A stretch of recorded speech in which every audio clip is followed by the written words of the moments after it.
प्रज्ञानतिमिरान्धस्य ज्ञानञ्जनशलाकया चक्षुरुन्मीलितं येन तस्मै श्रीगुरुवे नमः। नमः विष्णुपादाय कृष्णप्रेष्ठाय भूतले श्रीमते भक्तिवेदान्त स्वामिनिति नामिने। नमस्ते सारस्वते देवे गौरवाणी प्रचारिणे निर्विशेष शून्यवादी पाश्चात्यदेशतारिणे नित्यानंद नमस्तुभ्यं प्रेमानंद प्रदायिने कलौ कल्मषनाशाय जानवापते नमः। नमो महावदन्याय कृष्ण प्रेम प्रदायते कृष्णाय कृष्ण चैतन्य नामने गौरतुसे नमः। जय श्री कृष्ण चैतन्य प्रभु नित्यानंद श्री अद्वैत गदाधर श्रीवासादि गौर भक्त वृंद। हरे कृष्ण कृष्ण कृष्ण हरे हरे हरे राम राम राम हरे हरे। हरे कृष्ण। तो आप सभी भक्तों का हार्दिक स्वागत है आज के श्रीमद् भगवद गीता की चर्चा में। तो हम लोग चर्चा कर रहे हैं Shrimad Bhagavad Gita chapter 1 verse number 39 पे कल चर्चा किए थे। कुलक्षय प्रणश्यन्ति कुलधर्मा सनातन धर्मे नष्टे कुलम कृष्णम अधर्मो अभिवत्युता। So with the destruction of the dynasty, the eternal family tradition is vanquished, and thus the rest of the family becomes involved in a religion. ये श्लोक पे कल चर्चा किए थे। अर्जुन इस श्लोक में बोल रहे हैं कि हे कृष्ण, इस प्रकार से युद्ध करने से जो है कुल का विनाश हो जाएगा। कुल का विनाश का अर्थ है कि जो कोई भी कुल होता है, कुल मतलब जो फैमिली जनरेशन आफ्टर जनरेशन जो फैमिली चलती है, उसको कुल बोला जाता है। और उसमें सनातन धर्म के प्रिंसिपल्स को ट्रांसफर किया जाता है जनरेशन आफ्टर जनरेशन। ये वैदिक सिस्टम बहुत ही वंडरफुल सिस्टम था। इतना अच्छा था, अद्भुत था कि इस सिस्टम के अंतर्गत each and every human being was, मतलब हमेशा एक और एक एक मनुष्य जो है इस सिस्टम में सनातन धर्म के सिद्धांतों को जान लेता था और उसको सीख लेता था, प्रैक्टिस में ला पाता था। आज के समय में ये इसको जो सिस्टम बनाया जाता है, मॉडर्न एजुकेशन सिस्टम जो तरीका है, उसके माध्यम से हर किसी को प्रॉपर तरीके से एजुकेट नहीं किया जा सकता है। वो भी एजुकेशन है भी तो वो डिवाइड ऑफ रिलीजियस प्रिंसिपल्स है, धर्म के सिद्धांत के विहीन है। और वो अल्टीमेटली उस व्यक्ति के लिए चरित्र निर्माण में मदद नहीं करता है। वो और विचलित हो जाता है, संसार में भटक जाता है। लेकिन वैदिक सिस्टम, वैदिक समय में ये कुल कुल धर्म सनातन, कुल के हिसाब से जो ये फैमिली ट्रेडिशंस जिसको बोला जाता है, रीति रिवाज जिसको बोलते हैं। बट ये जस्ट रीति रिवाज नहीं था, रिचुअल्स नहीं था। ये बाद में लोगों ने इसको जो है सही तरीके से नहीं प्रमोट किया, इसलिए ये जस्ट एक फैनेटिक बन के रह गया कि ये सब फैनेटिक चीजें हैं, ये अंधविश्वासी चीजें हैं। इसलिए यंगर जनरेशन जो कि उनके प्रिंसिपल्स पे के बारे में अनएजुकेटेड रह गए, तो वो लोग इसको फिर फेथ छूट गया, वो भी छोड़ दिए, इसको रिजेक्ट कर दिए। बट अदरवाइज पहले वैदिक सिस्टम में ये generation after generation family members के अंदर ही जो एल्डर पर्सनालिटीज होते थे, जो वरिष्ठ परिवार के सदस्य होते थे, स्पेशली उसमें जो पुरुष वर्ग होते थे, male members, head of the family, तो वो लोग ये जो प्रिंसिपल्स है, सनातन धर्म के सिद्धांत है, उसको इंजेक्ट करते थे। उस परिवार में आने वाले जितने भी यंगर जनरेशन होते थे, उनके दिमाग में, उनके दिल में प्रिंसिपल सिद्धांत सनातन धर्म के डालते थे। उनको शिक्षा दे करके और साथ ही साथ में प्रैक्टिस करके सिखा करके प्रैक्टिकली कैसे किया जाता है।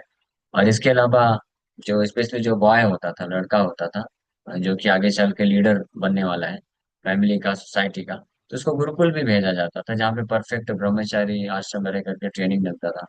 वहाँ पे वो सारी चीजें सीखता था, फिर वापस आता था तो गृहस्थ धर्म को अच्छे से निभा पाता था। सो अर्जुन यहाँ पे प्रिडिक्ट कर रहे हैं कि अगर ये युद्ध होगा तो करोड़ों की संख्या में जो हेड्स ऑफ द फैमिली है, पुरुष वर्ग है, उनका विनाश हो जाएगा। और इसलिए सनातन धर्म के सिद्धांत लुप्त हो जाएंगे। और सनातन धर्म के सिद्धांत लुप्त होने से अधर्म के प्रति प्रवृत्ति बढ़ जाएगी उस परिवार के सदस्यों का। और अधर्म के प्रति प्रवृत्ति बढ़ने से क्या होगा, अब इस आज के श्लोक में अर्जुन वर्णन कर रहे हैं। अधर्माभिभवात् कृष्ण प्रदुष्यन्ते कुलस्त्रियः स्त्रीषु दुष्टासु वार्ष्णेय जायते वर्ण संकर। जो सबसे डेंजरस चीज है, सबसे बड़ा रिस्क जनरेट होता है कि अगर किसी कोई परिवार में, फैमिली में, ये जो धर्म, सनातन धर्म के सिद्धांत का अभ्यास नहीं किया जाता है, वो लुप्त हो जाता है जब, तो सबसे बड़ा रिस्क होता है कि when religion is prominent in the family of Krishna the women of the family become polluted. स्त्रियां जो है दूषित हो जाती हैं।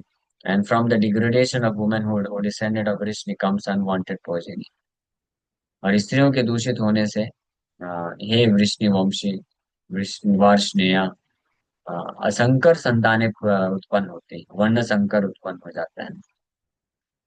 इसीलिए बोला जाता है कि कोई परिवार, कोई फैमिली कैसा है, अगर वो जानना है तो उन परिवार की स्त्रियों का आचरण कैसा है, ये अगर कोई जान लेगा तो पूरा परिवार उन पर निर्भर होता है।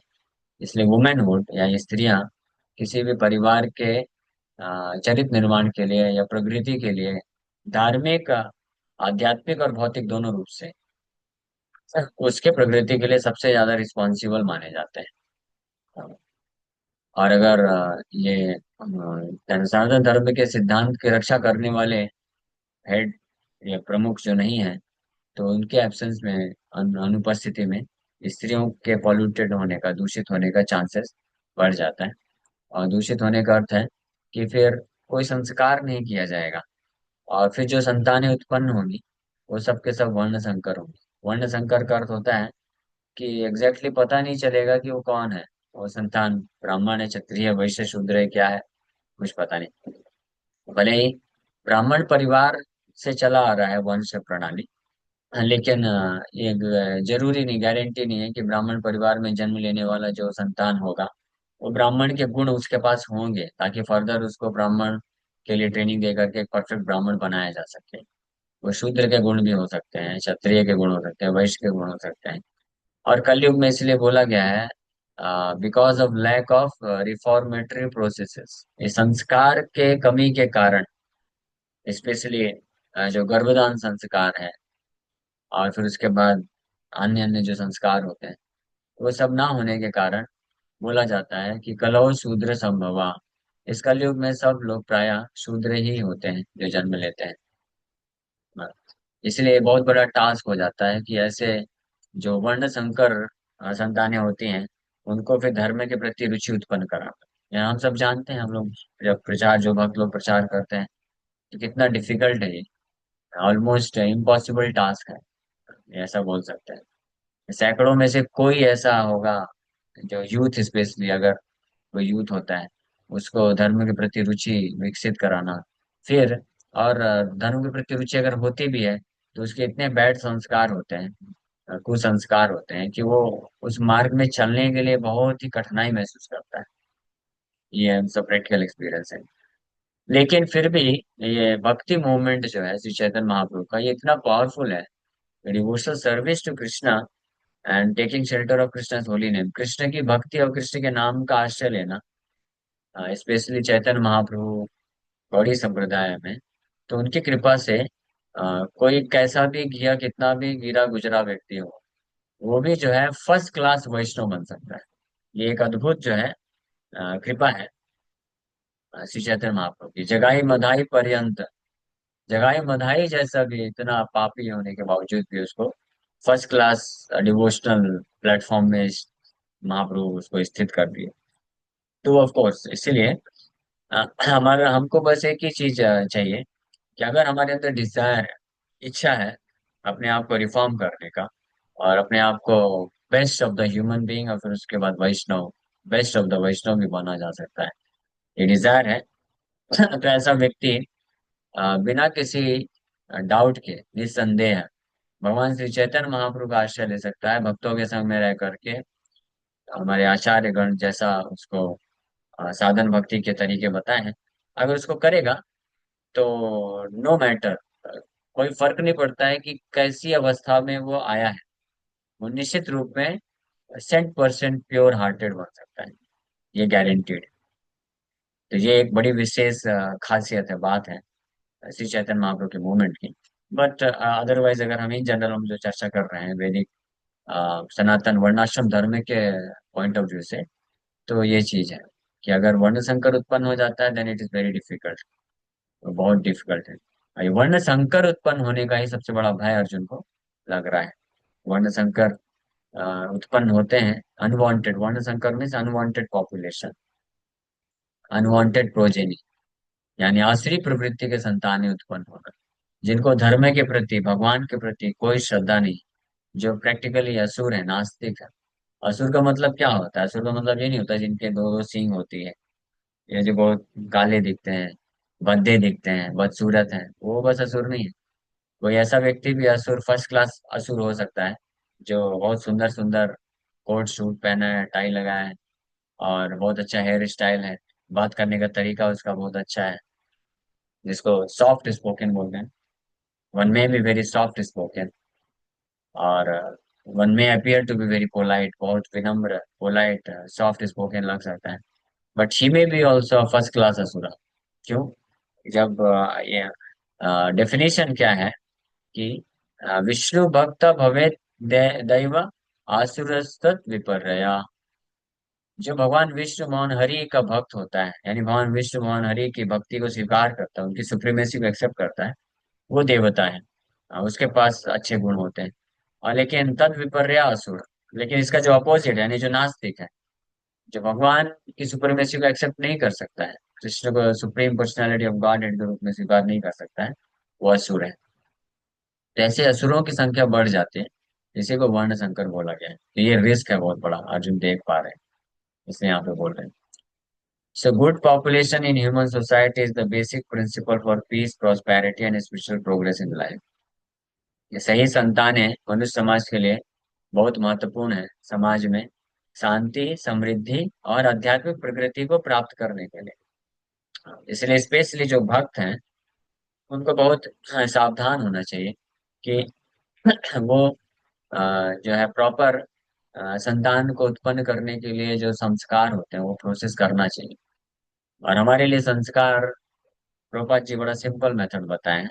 वैसे अन्य जो वैदिक संस्कार हैं, अभी इसका भी शिक्षा दिया जा रहा है इस्कॉन में, तो उन वैदिक संस्कार के पद्धतियों को भी हम स्वीकार कर सकते हैं ना, कृष्णा कॉन्शियस वे, कृष्णा भावना मृत तरीके से वो संस्कार को भी स्वीकार करके आगे बढ़ना चाहिए। प्रभुपाद जी लेकिन बताए कि if mother and father they are fully Krishna conscious, अगर वो पूर्ण रूप से कृष्ण भावना भावित रहते हैं, तो उनके द्वारा जो संतान उत्पन्न होंगे वो भी कृष्ण भावना भावित होंगे, और फिर उनके आश्रय में रह करके वो भी भगवान का प्रसाद खाएंगे, भगवान को प्रणाम करना सीखेंगे, भगवान के बारे में जानेंगे। तो निश्चित रूप में वो भी फिर ऐसे कृष्ण कॉन्शियस जो संतान के रूप में आगे निकल के आ सकते हैं। इसलिए माँ बाप को ये बहुत जरूरी है कि वो घर पे ऐसा वातावरण बना के रखें कि जिसमें संतानों को ये प्रेरणा मिले कि कृष्ण परम भगवान है, कृष्ण की भक्ति ही जीवन का वास्तविक उद्देश्य है। तो ये आध्यात्मिक प्रगति के लिए, समृद्धि के लिए और शांति के लिए, सब हर चीज के लिए ये बहुत महत्वपूर्ण चीज है। The Varnashram religion's principles were so designed that the good population would prevail in society for the general spiritual progress of state and community. वर्णाश्रम धर्म के सिद्धांत ऐसे डिजाइन किए गए थे। ये कौन डिजाइन किया? सब स्वयं भगवान ही डिजाइन किए हैं। भगवान गीता में बोलते हैं चातुर्वर्णम मया सृष्ट, ये वर्णाश्रम जो सिस्टम है ये मैंने बनाया है। तो भगवान ने इसको ऐसा डिजाइन किया है कि इसके बाद इसको अगर कोई परफेक्ट तरीके से पालन करेगा तो निश्चित रूप में सही संतानें, सही जनसंख्या आएगी सोसाइटी में, और वो सब के सब आध्यात्मिक प्रगति के लिए कार्यरत रहेंगे। हाँ? जैसा कि पहले होता था, अ, अम्बरीश महाराज के टाइम पे, ऋषि महाराज के टाइम पे, राम राज्य के टाइम पे, ये सारी की सारी प्रजा ही जो होती थी वर्णाश्रम धर्म के सिद्धांत के ऊपर जीवन यापन करते थे, और सब के सब धार्मिक होते थे। Not even a single person जो होता था, ऐसा नहीं पाया जाता था जो चार नियम तोड़ता हो। और इसका प्रमाण ये मिलता है भागवत में। द्वापर युग के अंत तक भी, यहाँ तक कि द्वापर युग के अंतिम समय तक भी, जब कली प्रवेश किया था तो परीक्षित महाराज उसको मारना चाहते थे, लेकिन कली जो है वो समर्पण कर दिया। तो परीक्षित महाराज उसको आश्रय देते हैं, लेकिन उसको बोलते हैं कि आप केवल इन चार स्थानों में रह सकते हो, जहाँ पे लोग मांसाहार करते हैं, जुआ करते हैं, अवैध स्त्री पुरुष संबंध करते हैं और नशा करते हैं। इन चार स्थान में रह सकते हो। तो पूरे पृथ्वी का भ्रमण करके आ गया वो, उसको एक भी ऐसा स्थान मिला ही नहीं। तो परीक्षित महाराज को आके रिपोर्ट करता है कि आपने जो मेरे को लोकेशन दिया है वो तो आपके डेटाबेस में एग्जिस्ट ही नहीं करता है। गूगल लोकेशन भी फेल हो गया उसको दिखाने के लिए। अब मैं क्या करूं? ये स्थिति थी, जस्ट इमेजिन। और आज के समय में ये चार नियम हर गली गली में तोड़े जा रहे हैं। What is the reason? यही रीजन है, वर्णाश्रम धर्म को जो है, वर्णाश्रम धर्म नष्ट होने से ये सब स्थिति हो गई। सनातन धर्म के सिद्धांत नष्ट हो गए। बट एनीवे, तो इसलिए ऐसी स्थिति में, समाज की ऐसी दुर्दशा के समय में ये प्रैक्टिकली पॉसिबल नहीं है कि वर्णाश्रम धर्म को वापस से स्थापित किया जा सके। इसलिए श्री चैतन्य महाप्रभु की कृपा से ये भक्ति मूवमेंट ही एकमात्र उपाय है। प्रभुपाद जी जी लिखते हैं, the only hope for present day human society is this Krishna consciousness movement. केवल ये कृष्ण भावनामृत आंदोलन जो है, यही एकमात्र अब एक आशा की किरण बन चुकी है। इसी के माध्यम से कोई कैसा भी आश्री प्रवृत्ति का हो, मोस्ट डिग्रेडेड हो, पापी हो, वो आएगा, भक्ति के प्रोसेस में लगेगा, तो इसमें इतना इतना पावरफुल है ये कि इमीडिएटली वो ट्रांसेंड कर सकता है हर चीज को। तो इसलिए ये पहले के समय में ये इम्पोर्टेंट प्रिंसिपल था कि अगर समाज में, मनुष्य समाज में वास्तविक शांति और आध्यात्मिक प्रगति चाहिए, तो वहाँ की संतानें जो हैं, जो जन्म लेती हैं, वो पवित्र होनी चाहिए, धर्म के प्रति उन्मुख होनी चाहिए। और इस प्रकार की जो पॉपुलेशन है, such population depends on the chastity and faithfulness of its womanhood. और वांछित संतानें जो है निर्भर करती हैं स्त्रियों के ऊपर। स्त्रियां जितना चेस्ट होती हैं और जितना फेथफुल होते हैं, तो वो उतना ही वांछित संतानों को उत्पन्न करते हैं। So as children are very prone to be misled, women are similarly very prone to degradation. Therefore, both children and women require protection by the elder members of the family. By being engaged in various religious practices, women will not be misled into adultery. According to Chanak Pandit, women are generally not very intelligent and therefore not trustworthy. So the different family traditions of religious activities should always engage them, and thus their chastity and devotion will give birth to a good population eligible for participating in the Varnashram system. On the failure of such Varnashram dharma, naturally, the women become free to act and mix with men, and thus adultery is indulged in at the risk of unwanted population. Irresponsible men also provoke adultery in society, and thus unwanted children flood the human race at the risk of war and pestilence.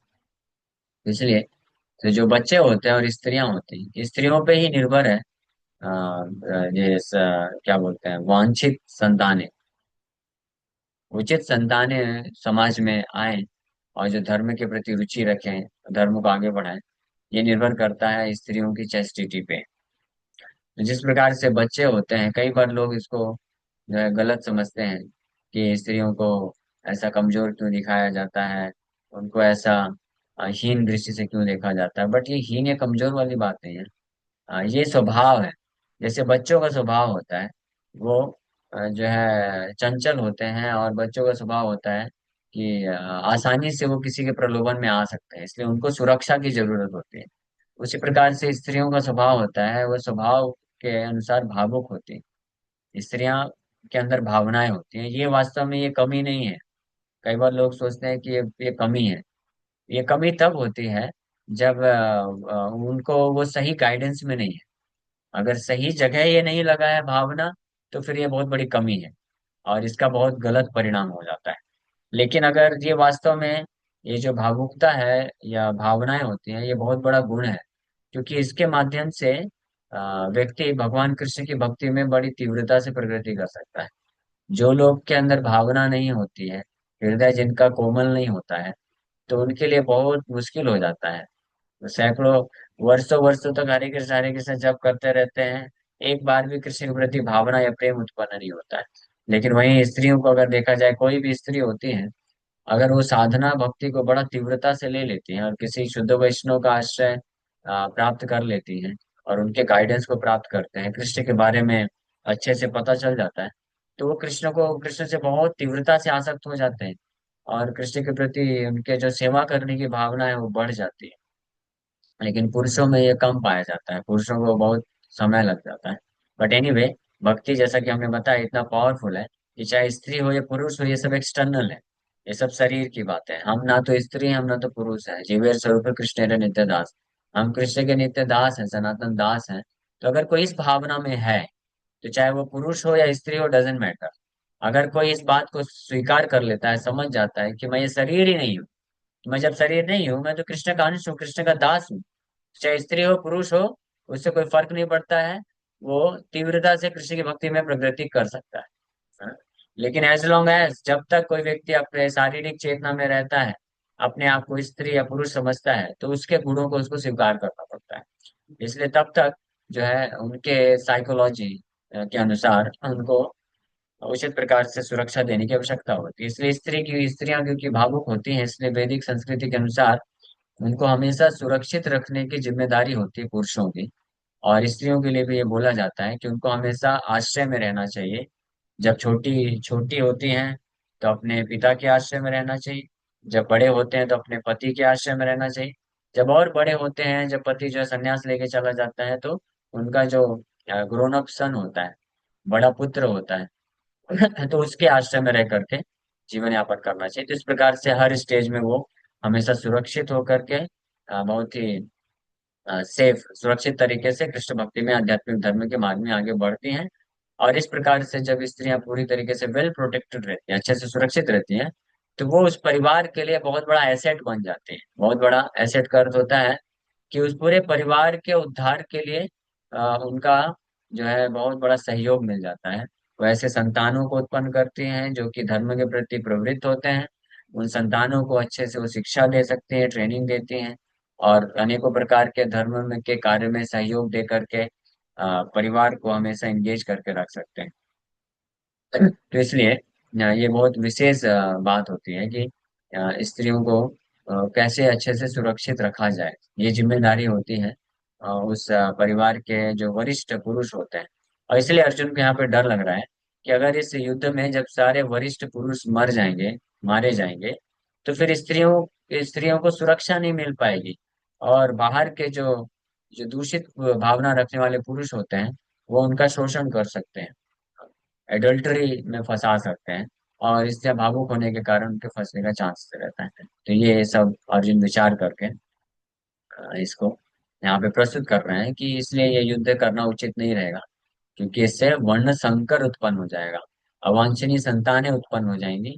और उस अवांछनीय unwanted population जब उत्पन्न होगी तो उसका क्या प्रभाव पड़ेगा, अर्जुन अब अगले श्लोक में बताएंगे। अगले 2-3 श्लोक में इसका वर्णन करने वाले हैं। ठीक है, थैंक यू वेरी मच। लेकिन इससे संबंधित एक ही चीज और मैं बता देता हूँ।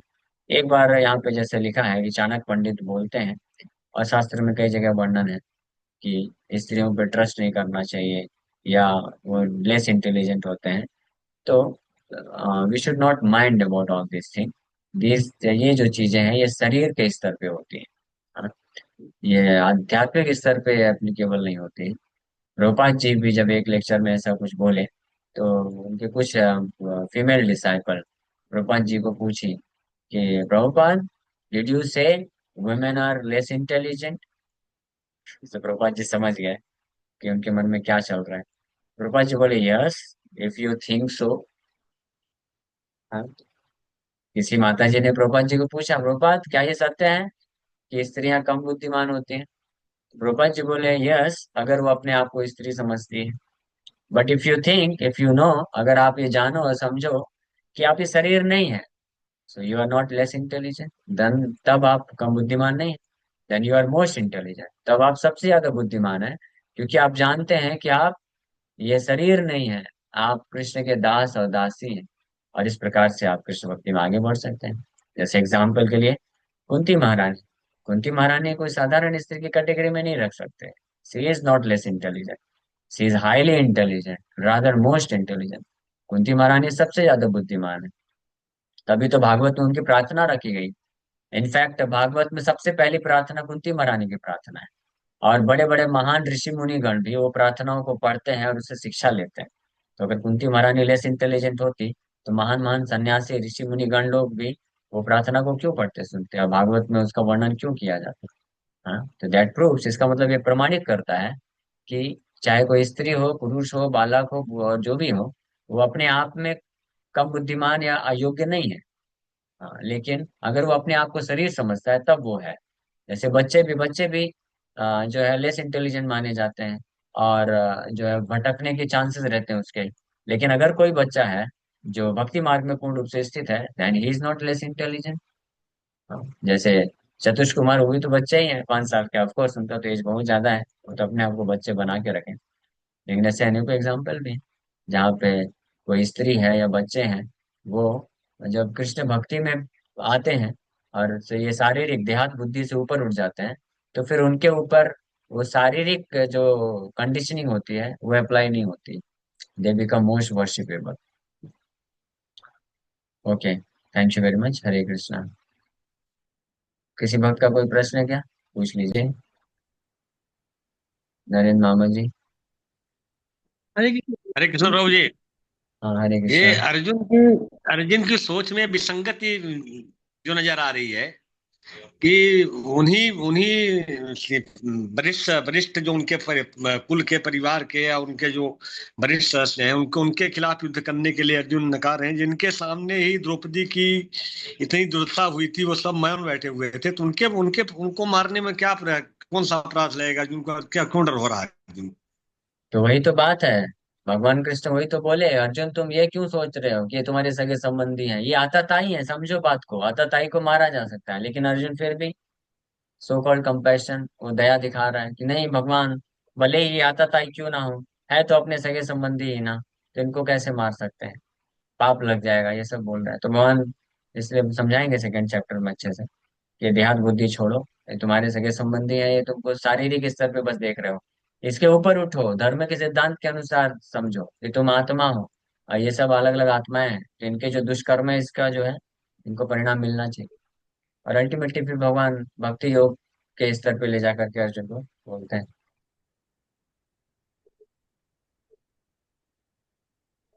ओके, ठीक है। हरे कृष्ण। यस, वंदना माता जी। हरे कृष्णा प्रभु जी, पंचांग प्रणाम। प्रभु जी, आज मैं फोर्थ स्कंद का 7वां अध्याय पढ़ रही थी, जिसमें शिव माँ पार्वती का था यज्ञ में जो उन्होंने किया था अपने आप को। हाँ। तो मेरा क्वेश्चन ये था कि जब अगर जैसे कि यज्ञ पूरा उन्होंने विध्वंस कर दिया था, उसके बाद का था कि शुद्धता का ध्यान रखा गया, यज्ञ को ऐसे किया गया जब भगवान ने उनको, दक्ष को माफ कर दिया, है ना प्रभु जी? यही है ना? हाँ। तो मेरा क्वेश्चन ये है प्रभु जी, जब आप और प्रभुपाद जी, हम सारे जो भी लेक्चर सुन रहे हैं, उसमें वो कह रहे हैं कि आप शरीर नहीं हो, आप आत्मा हो। तो फिर शुद्धता पे क्यों ध्यान देना है कि हमें विग्रह पूजा करनी है तो हमें इतनी बारी नहाना है, हम कहीं गए तो कुछ किया तो हमें नहाना है, ये सब क्यों? फिर कि हम फिर तो लोग हम अभी, शरीर में ही रह गए ना। हाँ समझ गए, लेकिन क्योंकि हम अभी उस स्तर पे नहीं है ना, पूर्ण रूप से, कि हम इस स्तर, सुखदेव गोस्वामी जैसे स्तर पे नहीं है हम, कि हम शारीरिक चीजों से प्रभावित ना हो। हम अभी प्रभावित होते हैं, हम शरीर नहीं है। लेकिन फिर भी कोई अच्छा फूड आइटम दिखता है तो हमारे जीभ में पानी आ जाता है। तो पानी क्यों आना चाहिए? सुखदेव गोस्वामी को ऐसा नहीं होता। हम शरीर नहीं है, लेकिन फिर भी हम भौतिक आकर्षण आता है तो हम आकर्षित हो जाते हैं। तो इसलिए जब तक हम देहात बुद्धि में रहते हैं, तो हमको हम्म। ऐसे परिस्थिति बनाना चाहिए जो हमारे लिए अनुकूल है भगवान कृष्ण की भक्ति में आगे बढ़ने के लिए। और जो प्रतिकूल होता है उसको हमको वर्जित करना है। अगर कोई परफेक्ट स्टेज ऑफ रियलाइजेशन, मुक्त अवस्था में पहुंच जाता है, तो उसके लिए फिर ये सब नियम कानून नहीं है। वो तो चौबीसों घंटे निरंतर कृष्ण का चेतना में है। तो उसके लिए फिर ये स्नान करना, खाना पीना, वो सब कुछ उससे ऊपर उठ जाता है। हाँ, लेकिन हम अभी इस स्तर पे नहीं हैं। तो इसलिए हमारे लिए जरूरी है कि हम तमोगुण और रजोगुण से ऊपर उठ करके पहले सतोगुण में आए। तो सतोगुण मतलब शुद्धता का स्तर होता है, जहाँ पे हम वास्तविक रूप में कृष्ण का सेवा करके कृष्ण को की भक्ति में आगे बढ़ सकते हैं। रजोगुण तमोगुण के प्रभाव में जब तक रहेंगे तो हमको ये जो भौतिक संसार की कामनाएं हैं बार बार सताती रहेंगी, और हम कृष्ण पे फोकस नहीं कर पाएंगे, मन हमारा विचलित होता रहेगा। इसलिए ये सब नियम बहुत जरूरी है। ठीक है। ओके। यस। हरे कृष्णा विरल, मैं नाम भूल जाता आराधना, हूँ। आराधना पद है आराधना माता जी। जी। हरे कृष्णा प्रभु जी, मेरा शायद नेट नहीं था या। तो नहीं, ठीक है। नेक्स्ट, यस पूछिए माता जी, आराधना माता जी। प्रभु जी, जब भगवान ने सृष्टि की, जैसे रचना में दिखाते हैं, बताते हैं कि मनु और शत्रुपा को भेजते हैं सृष्टि के, मतलब स्त्री और पुरुष के उसमें करके कि आगे उनसे सृष्टि चलती है। तो प्रभु जी और एक महात्मा बुद्ध की कथा में भी इस तरीके से आता है कि स्त्री को कोमल स्वभाव दिया गया है, और जो पुरुष होते हैं वो थोड़ा हार्ड होते हैं, हार्ड वर्क भी करते हैं। मतलब जो पुरुष कर सकते हैं वो स्त्री नहीं कर सकती हैं। और लेकिन वैसे चेतना के स्तर पे, आत्मा के स्तर पे तो हाई लेवल है, लेकिन वो शरीर के स्तर पे वो सारी चीजें भी तो मतलब करी, तो उसी के हिसाब से भी प्रभु जी हम लोगों के भाव भी इसी तरीके के होते हैं ना। जैसे अभी आपने बताया भी कि कोमल होती हैं, बच्चा बुद्धि होती हैं, तो उनको सिलेंडर मतलब स्टैंडर्ड में रहना चाहिए किसी न किसी के, मतलब इस तरीके रक्षा का। में। हाँ सही बात है। हम्म। तो इसलिए तो बोला गया है कि स्त्रियों के लिए बेस्ट हम्म। है कि वो कोई ना कोई योग्य पुरुष है, उनके आश्रय में रह करके, सुरक्षित रह करके वो धर्म में, भक्ति में तीव्रता से आगे बढ़ सकते हैं। तो ये इसको फॉलो करना चाहिए। क्योंकि स्वभाव अलग अलग है। जैसे मान लीजिए मेरा शरीर है, तो मेरा शरीर जो है मान लीजिए कमजोर है, मेरा शरीर तो कमजोर ही है, इम्यूनिटी कमजोर है। तो मुझे फिर ये नहीं सोचना चाहिए कि अरे मैं तो आत्मा हूँ, शरीर नहीं हूँ, मैं क्यों परवाह करूँ, मैं तो कहीं भी चला जाऊंगा, बुक डिस्ट्रीब्यूशन करूंगा, कुछ भी करूंगा, होना है होता रहेगा, जो होता रहेगा, मैं शरीर थोड़ी ना हूँ। लेकिन नहीं, जब तक ये शरीर है मेरे पास, तो ये शरीर की स्थिति के अनुसार मुझे ऐसा प्रिकॉशन भी लेना है ताकि मैं प्रभावित ना हो जाऊं और मेरी कृष्ण भक्ति बाधित ना हो जाए। मुझे ऐसे ऐसे स्थानों को जो है अवॉइड करना चाहिए जहाँ पे शरीर मेरा प्रभावित हो सकता है। तो इसी प्रकार से ये जो कोमल स्वभाव है, ये भी सूक्ष्म शरीर है, मन का है, मन की बात है। तो साइकोलॉजी है, तो अलग अलग स्त्रियों को अलग स्वभाव मिला है, पुरुषों को अलग स्वभाव मिला है। तो इसलिए स्त्रियों के लिए ये बेस्ट है कि वो अगर प्रॉपर आश्रय में है, अच्छे से सुरक्षित, सुरक्षा उनको मिलती है, प्रोटेक्शन, और सुरक्षा जो हर स्तर पे, फिजिकल स्तर पे, फाइनेंशियल, फिजिकल, इमोशनल, हर स्तर पे अगर उनको सुरक्षा मिलती है, तो बड़े तीव्रता से कृष्ण भक्ति में अच्छे से कृष्ण का सेवा करके आगे बढ़ सकते हैं। ये भावनाएं होती है ना। हम ऐसा नहीं तो नहीं बोल सकते कि नहीं, हम आत्मा है, शरीर नहीं है। तो शरीर का प्रभाव तो रहता ही है। कोई भी हम्म। इंसिडेंट होता है, कुछ भी होता है, तो स्त्रियां बहुत ज्यादा भावुक होने के कारण सबसे पहले ये जो डर है, जो स्त्रियां हैं, they are prone to become distress, distressful, worried, जल्दी भय उत्पन्न हो जाना, घबरा जाना, ये उनके स्वभाव में है। तो ऐसी स्थिति में तो उनको सुरक्षा चाहिए कि नहीं चाहिए। तो अगर इसलिए जो इंडिपेंडेंस है, स्वतंत्रता वाला जो ये कॉन्सेप्ट चल रहा है, ये सब बेकार है। इससे वो इन स्त्रियों के लिए अच्छा नहीं है जो स्वतंत्र रहना चाहते हैं। आजकल ये भी तो ट्रेंड चल रहा है डिवोटी सर्कल में भी, कि हम विवाह नहीं करेंगे, हमको हमको शादी नहीं करना, हम अकेले रहेंगे, कृष्ण का भक्ति करेंगे। लेकिन वो पॉसिबल नहीं है, बहुत डिफिकल्ट हो जाएगा। क्योंकि जीवन में बहुत सारे उतार चढ़ाव आएंगे, तो उस वक्त फिर हमको इमोशनल सपोर्ट चाहिए, और हमको डर न उत्पन्न हो, हम भय रहित होकर के आगे बढ़ सके, तो उसके लिए प्रोटेक्शन चाहिए। तो इसको एक्सेप्ट करना चाहिए, वैदिक प्रिंसिपल जो है हेल्प करने के लिए होता है। ओके। और कोई प्रश्न है? जी थैंक यू प्रभु जी, बस थोड़ा सा हाँ ये जी। कॉन्सेप्ट क्लियर करना था प्रभु जी एक बार। हाँ ठीक है, ओके। ठीक है, तो अभी हरे समय हो गया, कृष्णा प्रभु जी, विराम मेरा कर। तो हरे डिस्कनेक्ट हो गया कृष्ण। था।